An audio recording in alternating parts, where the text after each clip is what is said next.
In today's video, I am going to teach you how to make a trash can using lava in Minecraft 26.1.2, updated 2026 guide. This is a simple build that lets you destroy unwanted items quickly while also keeping the design neat and useful inside your base.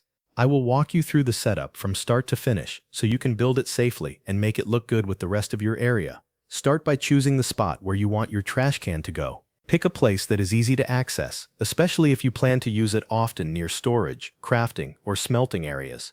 Once you have your location, dig a hole that is 2 blocks deep. This hole will hold the lava and create the disposal system.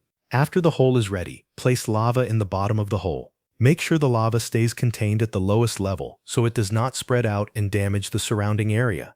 This is the part that will destroy the items you throw away, so take a moment to place it carefully. Now place a hopper directly on top of the lava. The hopper sits above the lava and helps give the build a clean and functional look. It also creates a safer top surface for your trash can design. Once the hopper is in place, you can start shaping the outside so it looks more like a real container instead of just a hidden lava pit. Surround the hopper with trapdoors or decorative blocks. You can use whatever fits the style of your base best. Wood trapdoors work well for a simple look, while stone, metal, or darker blocks can make it feel more industrial. Keep the top open so you have a clear place to drop your unwanted items inside. When the structure is finished, you can test it by dropping unwanted items into the opening. The items will fall into the disposal area and be destroyed.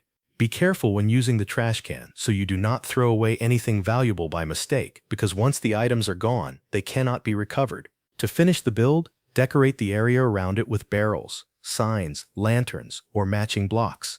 This helps the trash can blend into your base and makes the design feel intentional instead of temporary. You can place it next to your storage system for quick cleanup whenever your inventory gets full. That covers everything you need to know.